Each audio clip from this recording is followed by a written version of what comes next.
All right, it looks like I am live. Good morning, good afternoon, or good evening, whatever time it is, wherever you are. Welcome once more to another video podcast of Alexandra Mayer's Live. And this morning, after I go ahead and catch y'all up with how I'm doing and whatnot, we are going to talk specifically about colorism within America and within the Black community. We can't talk about all of it in one day. Today is just going to be a bit of an introduction to the subject matter. And I did title this particular podcast along the lines of colorism. Pay attention, Landon Tells, so that you know a bit of. The reason I say that is because I did not catch his entire broadcast last night. I was too tired. I was really tired, actually. I did do a stream, though. Actually, last night, I discovered that I have been added to the IP2 network. I did not know I was at it before. But I caught a tiny bit of his show, just a few minutes, and he was talking specifically about a multiracial girl who apparently agrees with white nationalism or white supremacy, and he seemed to be surprised by that. But if Landon Tells was a little bit more familiar with the intricacies of colorism within the African American community and a lot of multiracial people face within America today, he really wouldn't be too surprised why a multiracial individual might become a white nationalist or white supremacist. There's a lot of reasons why it's actually a little bit logical for that to happen. Now, do I think any multiracial people should become white nationalists or white supremacists? No. But ever since the days of slavery, there has been an active agenda by blacks of fairer complexions to oppress and suppress blacks or African Americans with darker complexions. It doesn't just happen within communities or in the old days on slave plantations. It happens in my family. I unfortunately am a side effect of the bigotry, the prejudice, the colorism that can occur within African American families. I have talked about this a little bit in my personal podcast over the past week or so, and I will talk about it more. I'll probably talk about it until I am dead. But it's something going on. It's something that nobody wants to talk about, and there is an active agenda to oppress educating African Americans and people who are not African American, non-melanated people, people of other ethnicities, about exactly what colorism is, because it is so detrimental. It is a tool that our society for such a long time by individuals who do not even classify themselves as either black or white. Sometimes they do classify themselves as white when it is convenient, or depending upon the political atmosphere. But it's something that's happening, and it needs to come to a close. And the only way that it's ever going to come to a conclusion is through education. So being that I'm on this IP2 network, and everyone knows that the IP2 network likes to talk about race. You want to talk about race? You want to talk about the term, the word, nigger. And I'm black. I can say it all I want, but I'll say it like that. But if you want to talk about it, then let's talk about everything behind it. So hello, IP2. You want to talk about race? If you really want to be racist, be justified, educated in regards to your racism, because it's all stupid to begin with. There's only one race, which is the human race. But since you got a lot of greedy people running around playing divide and conquer with the uneducated masses, fine, I will play the game. And if I'm playing the game, I'm playing the game to win. And a long time ago in Germany, there was a man who was rejected from art school, who thought a lot like how I'm thinking right now. And he thought to himself, all right, y'all want to play? Fuck it. I'm going going to play to win. And you know what? World War II never ended. So sorry to get a little bit emotional there. Too now. So let me give y'all a little content. Hard to do it from sitting inside the car. I have a few hours before I have to go where I need to go today. And for those of you who are not aware, as I travel, I've decided that I like to do photo sessions for people who are up and coming models, actresses, actors. I'm available for content trade photo shoots, free if you don't need the photos, whatever. But if you want more photos for your portfolio, you can always reach out to me. I'm currently in the New Orleans area, but throughout the year I'll be traveling to a multitude of cities. So if you need some new photos, feel free to reach out to me. And this podcast will not be for everybody. It's probably going to make some people mad. I will say that. I actually switched to the Republican Party last year, specifically because of Biden, who is a colorist, and his protege, Kamala. Not a fan of her. Not at all. Actually, a lot of those sentences that she did when it came to marijuana charges.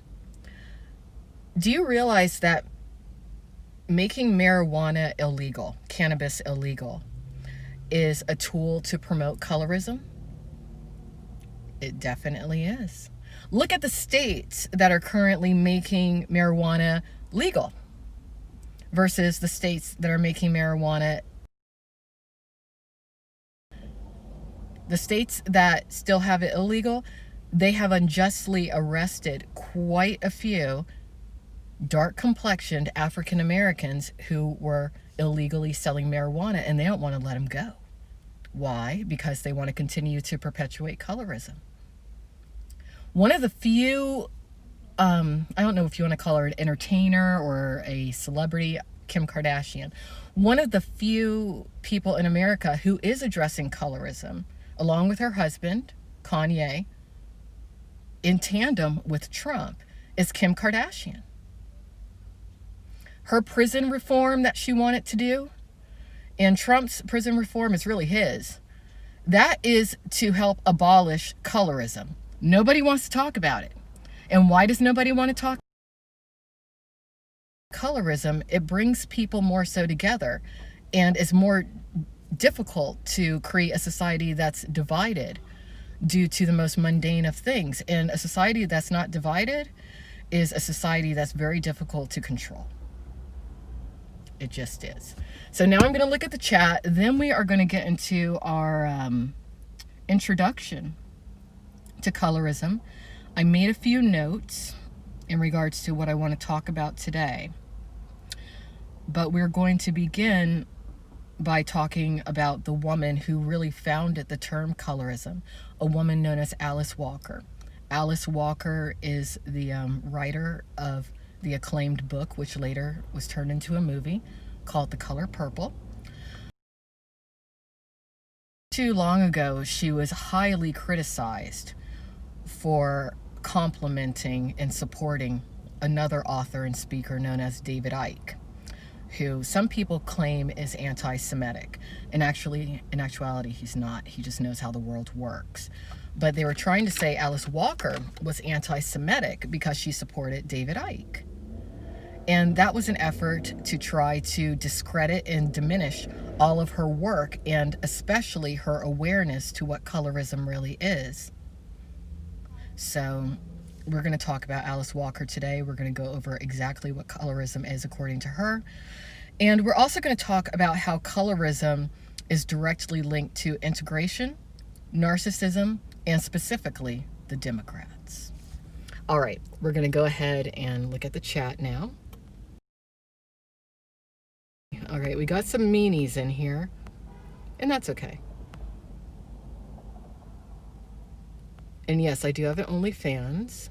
There's someone behind me. Okay. There's a lot of people behind me. I'm near a Starbucks. Only racists talk about race. That's not true. No one cares what I think. You do. That's why you're in here.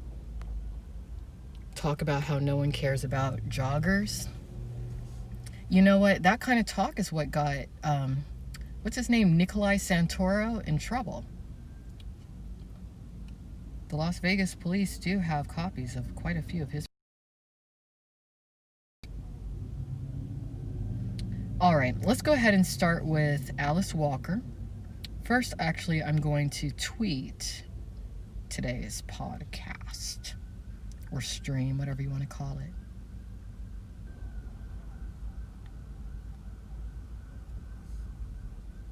All right, the first article that we're going to look for, and I'll go ahead and put the links to all these articles in the description of this video later on today. Just give me one moment.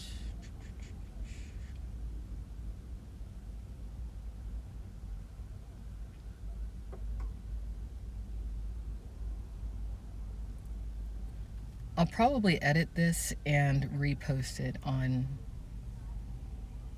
another account just so that all these are together. I might not have to, though. We'll see.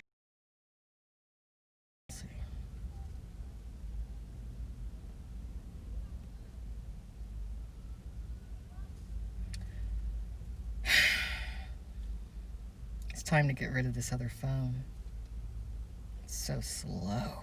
Ugh. Come on. All right, this is a Time article. Let me open this window over here. Much better. Get some ventilation. Okay. This is a Time article. It was written by Lori L. Tharps back in 2016, October of 2016. It's titled, "The Difference Between Colorism and Racism," because a lot of you don't know the difference. Skin color matters because we are a visual species and we respond to one another based on the way we physically present. Add to that the like belongs with like beliefs most people harbor, and the race-based prejudices human beings have attached to certain skin colors, and we come to present-day society. Skin color becomes a loaded signifier of identity and value. In the U.S. in particular, where we have an extremely diverse population, race still matters, but color matters too. In the 21st, less white in the multiracial community formed by interracial unions and immigration continues to expand. Color will be even more significant than race in both public and private interactions. Why? Because a person's skin color is an irrefutable visual fact that is impossible to hide, whereas race is a constructed, quasi-scientific classification that is often only visible on a government form. They did get this wrong.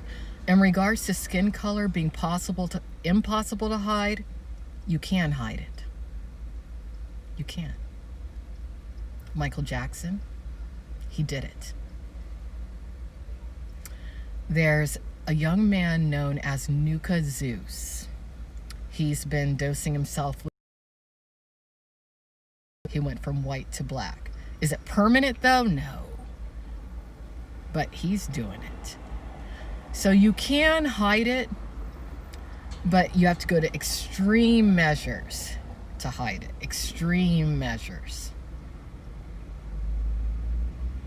The fact is, our limited official racial categories in the U.S., and I've always said that, there's too few racial categories. If you want to categorize people, it needs to be expanded, but there's a reason why it's not expanded, and this article gets into it.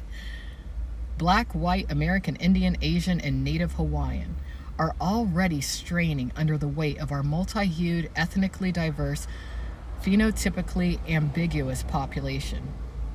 Did somebody forget about Latinos? A conversation about race is no longer sufficient as a white mother, and golfer Tiger Woods is a Cablinasian, and a white woman named Rachel Dolezal feels justified in claiming a black identity without having any African ancestry. And Landon Tells, if you ever watch this in its entirety, what I want you to understand when it comes to that multiracial girl that you were fixated on your show at one point last night, is that a multiracial person, technically, who is half of European descent, half African descent of some sort, just as they can claim to be black officially, especially if they have a white father, they can officially nowadays, whether they pass or not, say that of race and how race is defined. Would most people see a person who is multiracial, one such as, I don't know, Halle Berry, for example, as white? No. But Halle Berry could technically define herself as white if she wanted to. But it's easier for her to be African American or black in America, specifically due to colorism.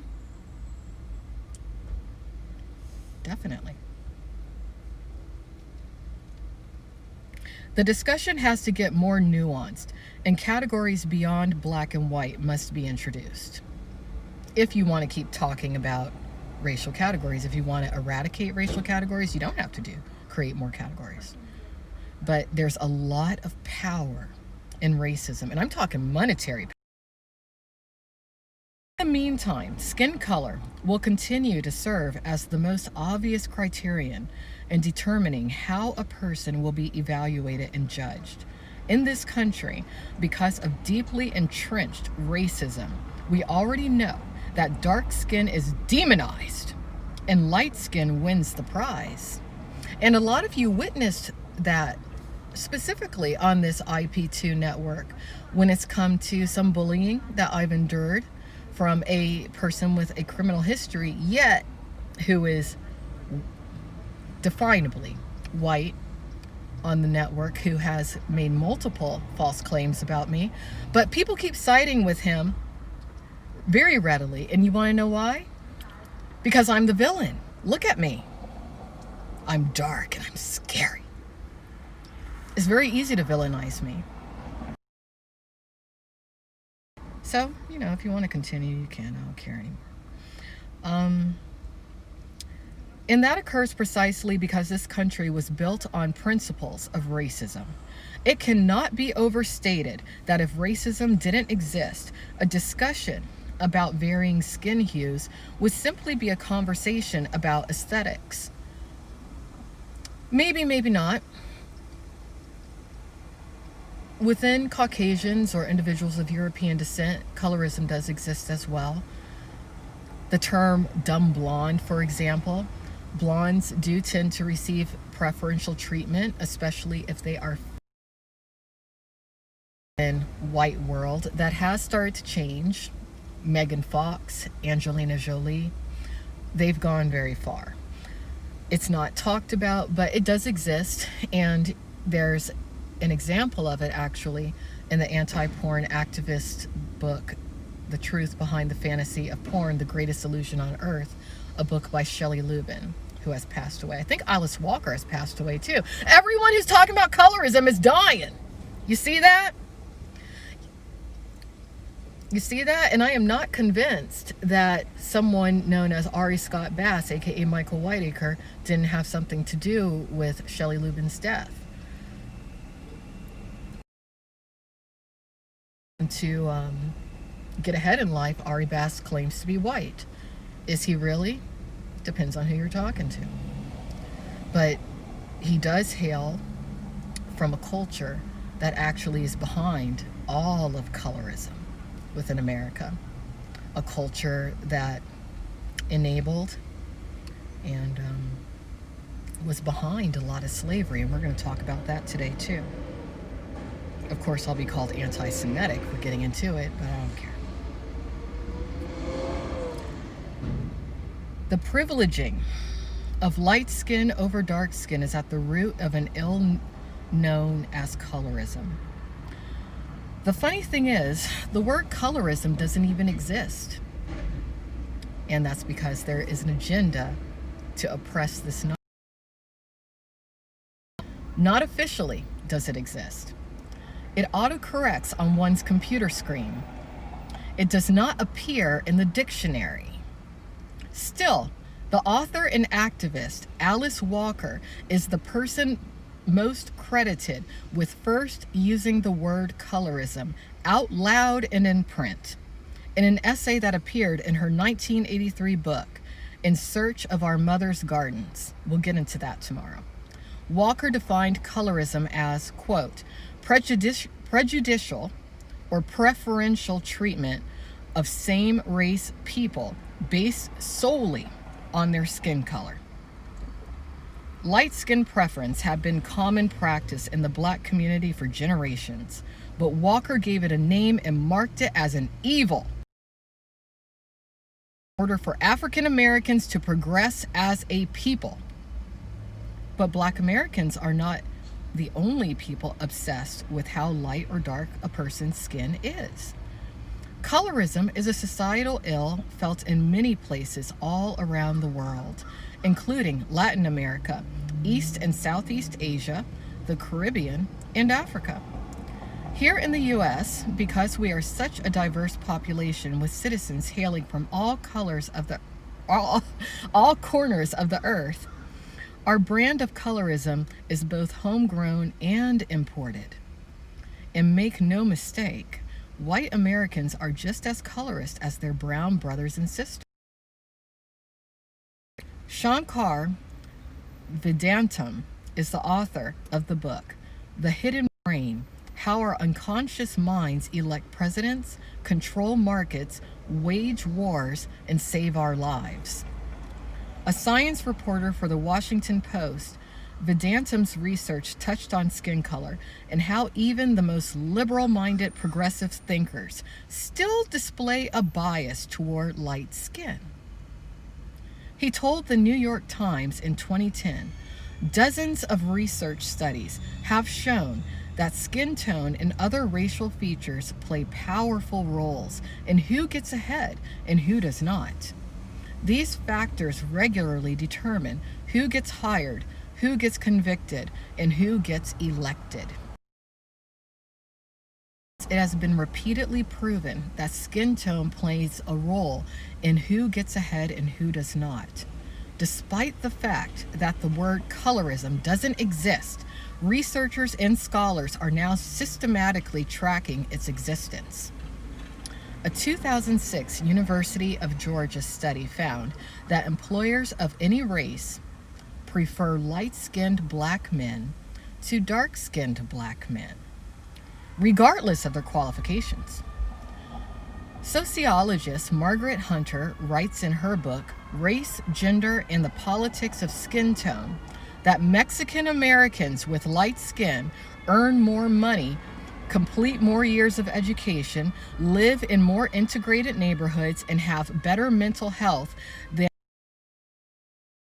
Americans. But then we got to ask, what is a Mexican American really? A Mexican American, for the most part, is a hybrid of someone who is of European descent and Native American descent. Sometimes there may be some African thrown in there, maybe some other genetic lineages, but for the most part, that is what a Mexican American is on the whole.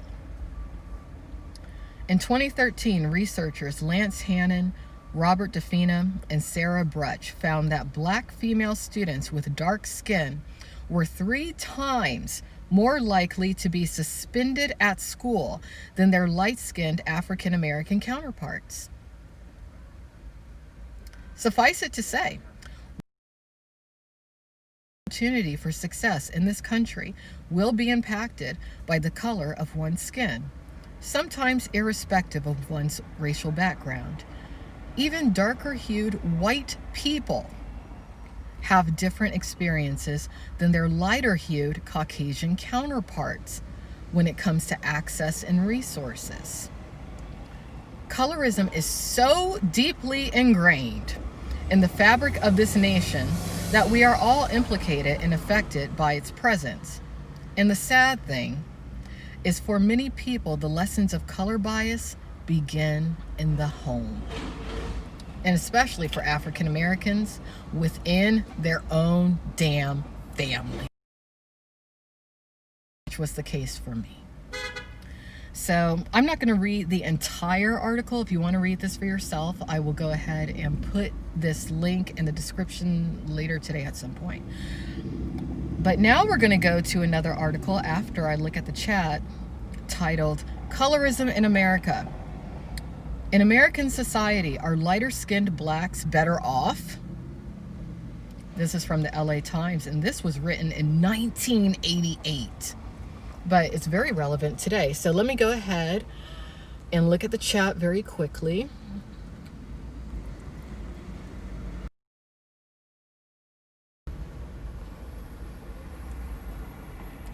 This is going to trigger some of you. I know you're not going to like some of what I have to say. It's going to trigger the hell out of you.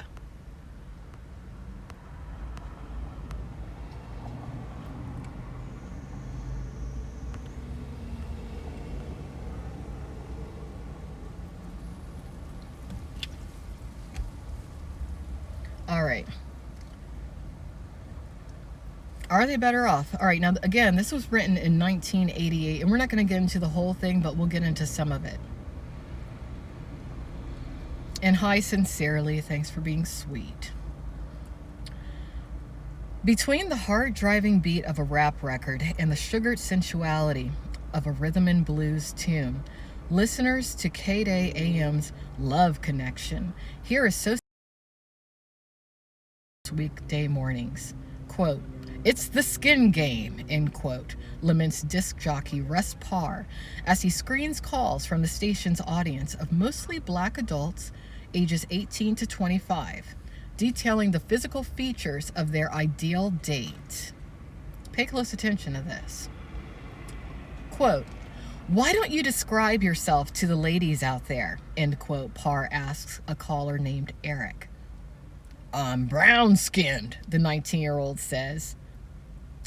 Quote, "What you got going on for yourself?" End quote, asked Parr, a quick-witted 31-year-old black man whose on-air comments are frequently laced with sarcasm.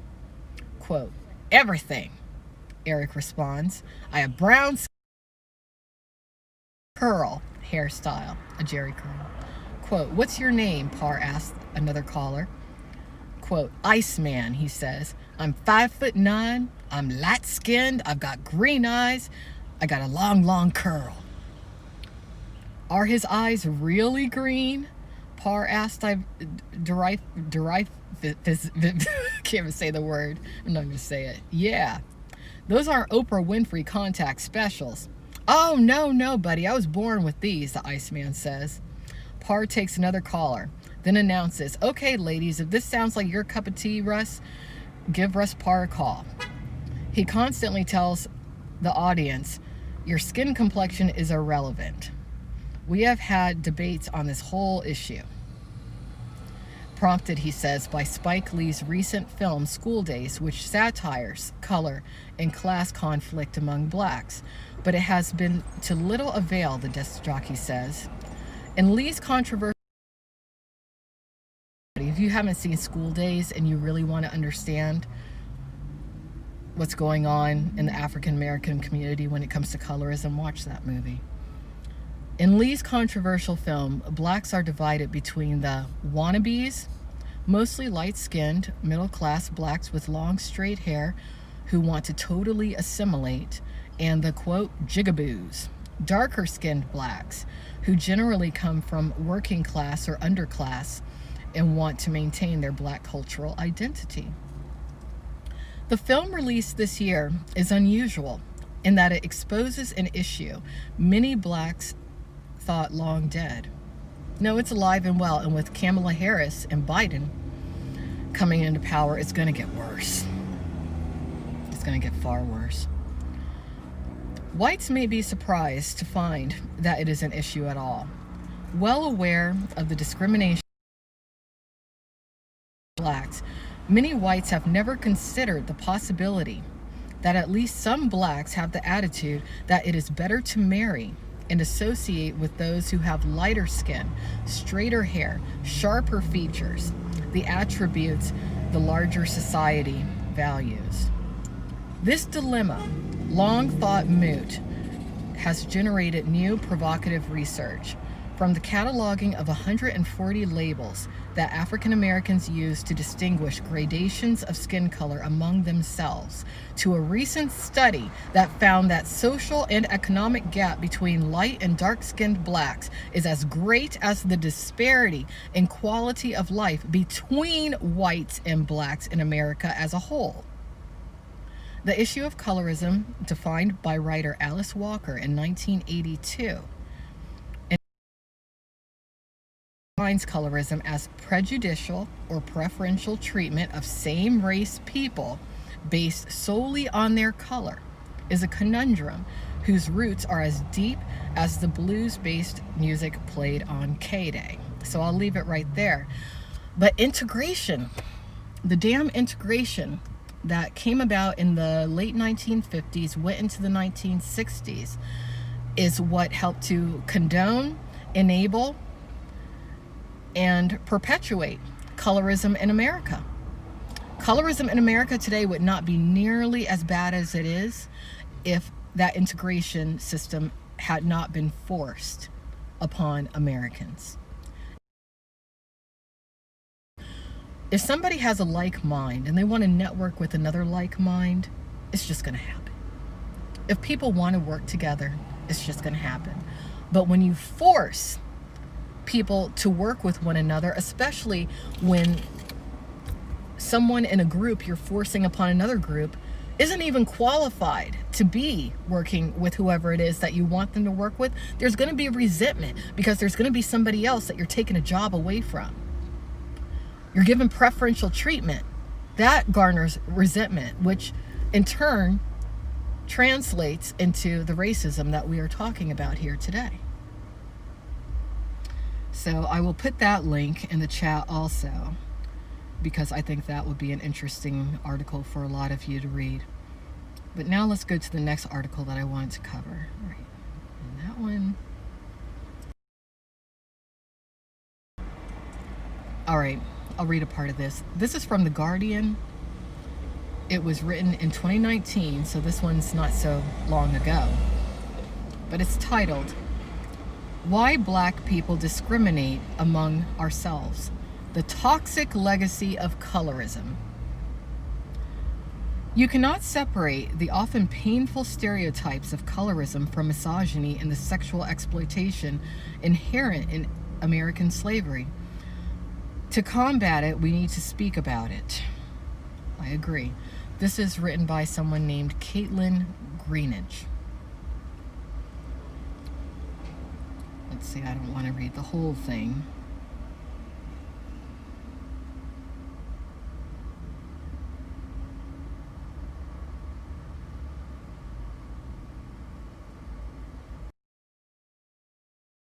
Environment my mother created for us. I assumed into early adulthood that colorism was a thing of the past. Colorism, the prejudice based on skin tone, usually with marked preference for lighter-skinned people, was something I read about in novels. It seemed quaint, like pin curls or a cell phone. Or cellophane, sorry.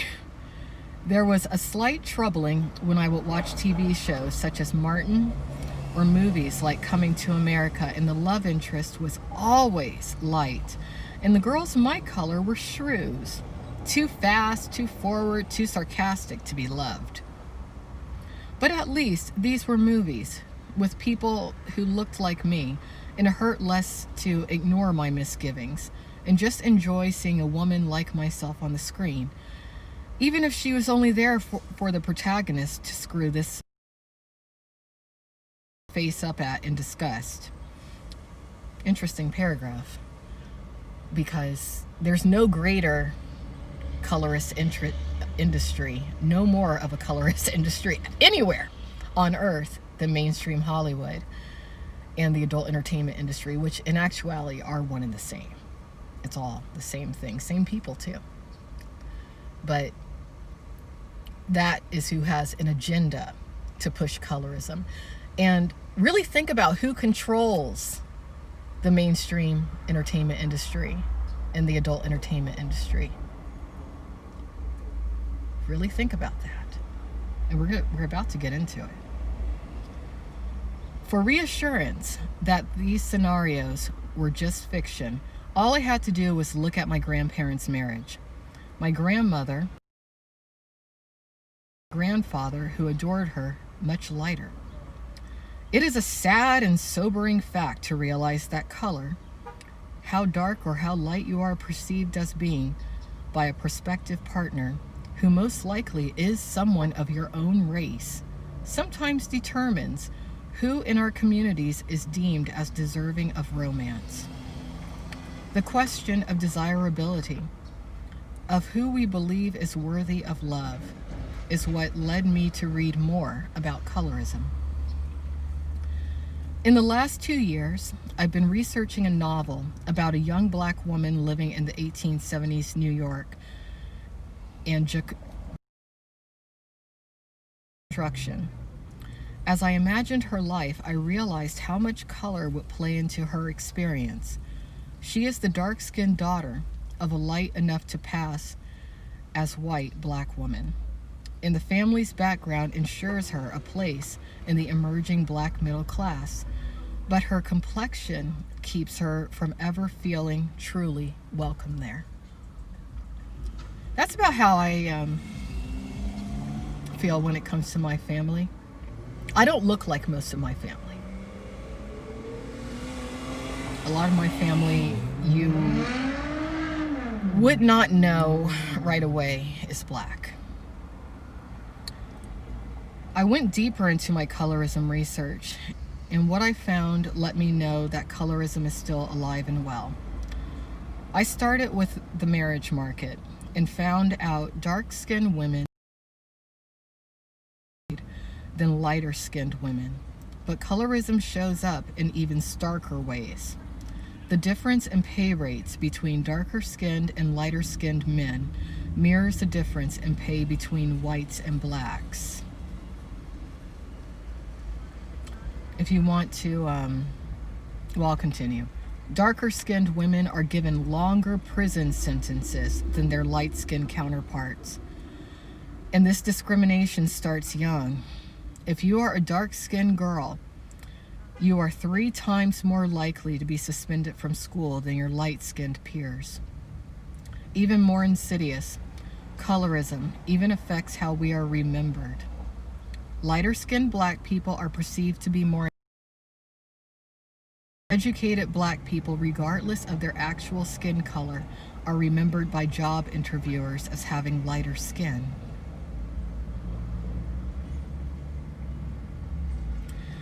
The daily toll of living with colorism is inescapable.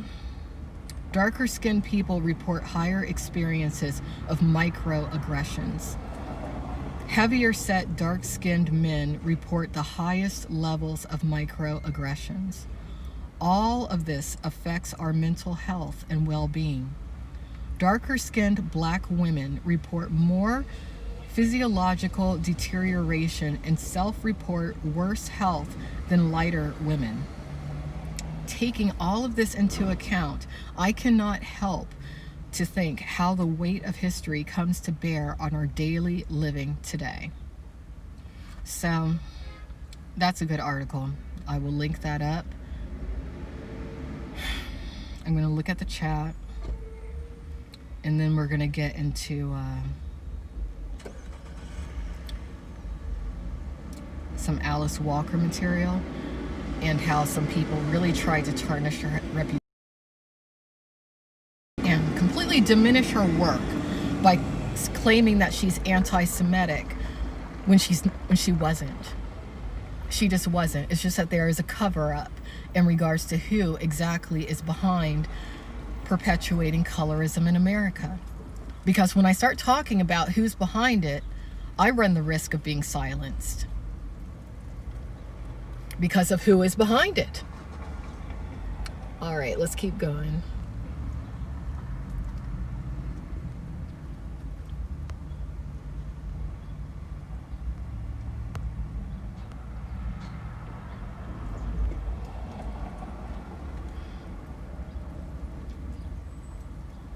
All right, this is from the New York Times. Alice Walker, answering backlash, praises quote-unquote anti-Semitic author as brave.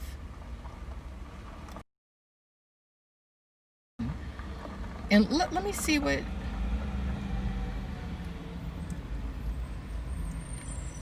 Let me look something up really quick. That was written in 2018. She's still alive. I think she's still alive. I wasn't sure if Alice Walker was alive or dead. Let me see. No, she's still alive. Alice Walker, in fact, is not dead at all. She was born in Eatonton, Georgia in 1944. She's a Pulitzer Prize. Alive. They want her to be dead, but she's not. Okay. I just closed the whole thing. Shit. That's okay.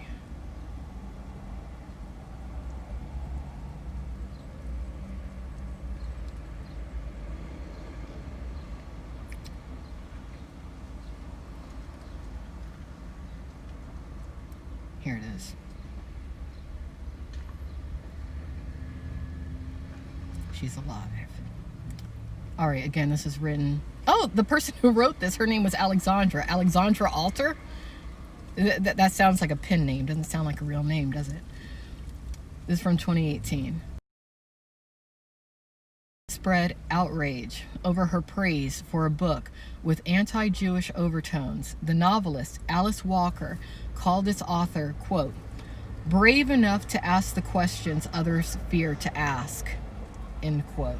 And that's true about David Icke. He is brave.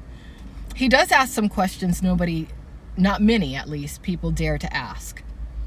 The remarks published on her website came several days after a New York Times interview in which she called, and the truth will set you free, end quote, by David Icke, quote, a curious person's dream come true, end quote. Jewish groups and many others condemned Miss Walker for supporting the book and the Times for publishing the interview. Yeah, because there's a cover-up. Miss Walker, author of the acclaimed novel, The Color Purple, saying that the book was not anti-Semitic. Quote, I do believe he is brave enough to ask the questions others fear to ask, and to speak his own understandings of the truth wherever it might lead, end quote, she wrote. Miss Walker's response did little to dispel the controversy that erupted after she gave an enthusiastic endorsement of Mr. Icke, a British conspiracy theorist. Quote, there is no fair reading of Icke's work that could be seen as not anti-Semitic, end quote, Jonathan A. Greenblatt, the chief executive of the Anti-Defamation League, said in an email on Friday. Quote, public figures should not be making excuses for Icke's hatred. Quote.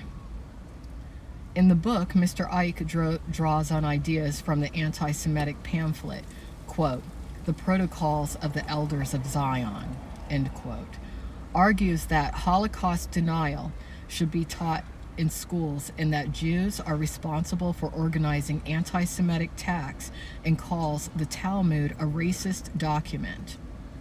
In other writings, he has said that a cabal of child-sacrificing, bloodthirsty lizard people, many of whom are Jewish, are secretly running the world. Miss Walker did not immediately respond to an interview request submitted through her literary agent on Friday. In response to an interview request, Mr. Icke, his son,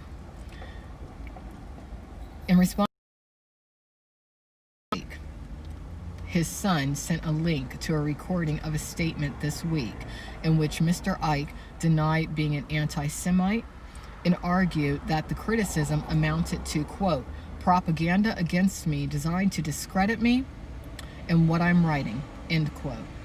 But went on to say that, quote, some Jewish people are involved in a global conspiracy, end quote.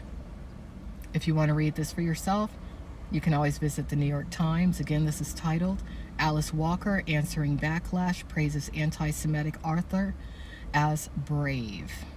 All right. So now the last article that I really wanted to get into today. Just give me a moment. I already closed the damn.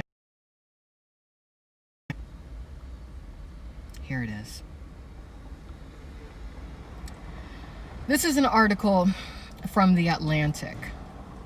All right, and I will put the link in the description. The article is titled, Slavery and the Jews. A review of The Secret Relationship Between Blacks and Jews, Volume 1. This was written by Winthrop D. Jordan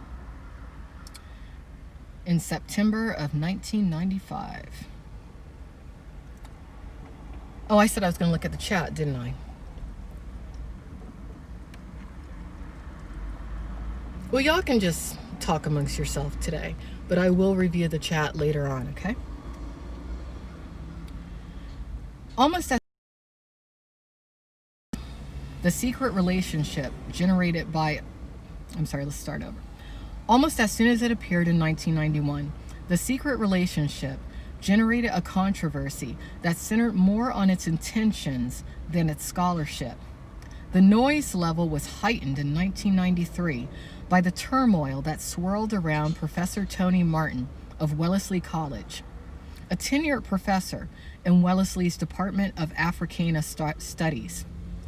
Martin assigned to one of its classes portions of the book, which singles out Jews for special prominence in the Atlantic slave trade and for having played a particularly prominent role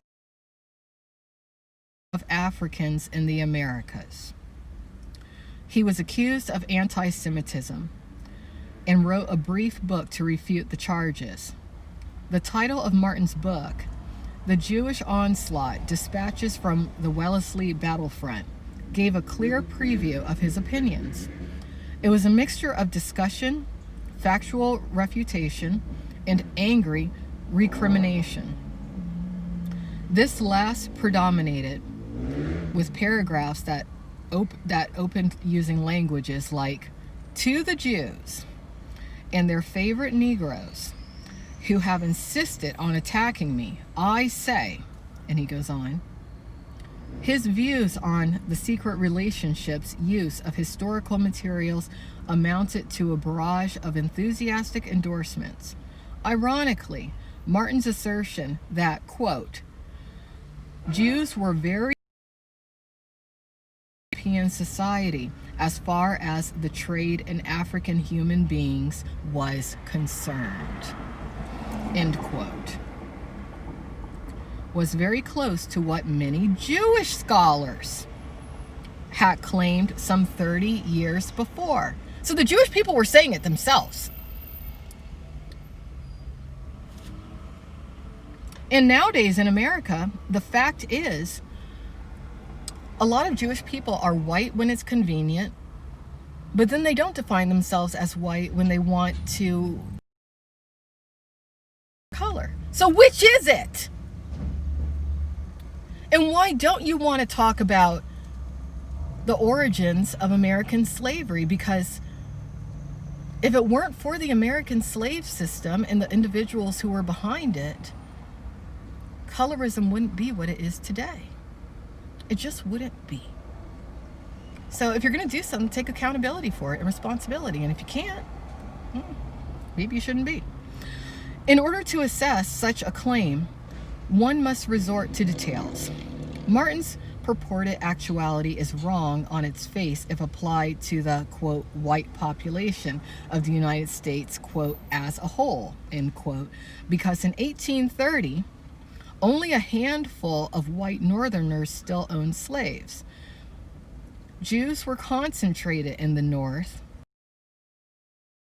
a minority there. All right, so that's one point for the Jewish people. Even if the statement is taken as applying only to the states in the American South that had not adopted gradual emancipation laws, it remains badly flawed. But there is no getting around the fact that you had Jewish people in America who defined themselves as white, who could pass off themselves as white, whose descendants are still running around to this day, who owned slaves. Now, you did have some blacks who owned slaves too. There's no getting around that. They were generally the blacks who were multiracial, who were the descendants of the slave masters. So when you have the Jewish people who were profiting heavily off of slavery, you had defined as blacks because of the one drop rule, which subconsciously we all do still apply today, who are owning darker complexion blacks. And today, where are a very high percentage of a lot of darker complexion blacks? Where are they? Still enslaved in the jail system, being utilized as cheap labor. So has anything ever really changed since the abolishment of slavery in America? No, it hasn't. If you want to think it has, okay, but when it comes down to the core, no. A careful and honest footnote in The Secret Relationship reveals that, quote, Jewish scholars, end quote, had concluded that Jews in the South lived mostly in towns and cities. Neither this book nor Martin explains the significance of this fact. In actuality, slave ownership was much more common in southern urban areas than in southern countryside. The relatively high proportion of Jewish slaveholding was a function of the concentration of Jews in cities and towns, not of their descent or religion. It is also the case that urban slaveholders of whatever background owned fewer slaves on the average than rural slaveholders. Well, yeah, that's all they could afford, including those on large plantations. Thus, the proportion of slaveholders has never been an accurate measure of the social or economic importance of slaveholding, unless it is a or state-by-state basis. In this instance, as in so many others, the statistical data does not stand up to true significance. So this article actually forgives and tries to discredit the reality that those of Jewish lineage were incredibly instrumental in the slave trade. That's what this article does, and smartly so, considering that this is from a fairly mainstream source. But it's there. It's there, and you can't get around it. Not at all. And anytime you want to talk about it, you're called anti-Semitic. Because for some reason, the narcissist,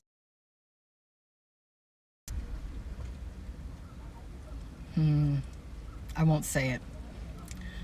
What I'll just say is that we're just living in a time to where some people don't want the truth to be known. So we'll talk about this a little bit more tomorrow. I think I'm going to talk about this every day this week, at least over the next 5 days. Then we'll take a break. But when you talk about colorism, you really do got to talk about integration, narcissism, and the Democrats. I'll just leave it there. So thanks anyone and everyone for watching. I don't know if anybody watched and appreciated this podcast. If you did, great. If you didn't, whatever. If you want to try to bully me, just make sure I never find out who you are. So have a great day, everybody. Take care. Love yourself. And that's it. If you want to follow me on Twitter, @AlexMayersLive. Bye-bye.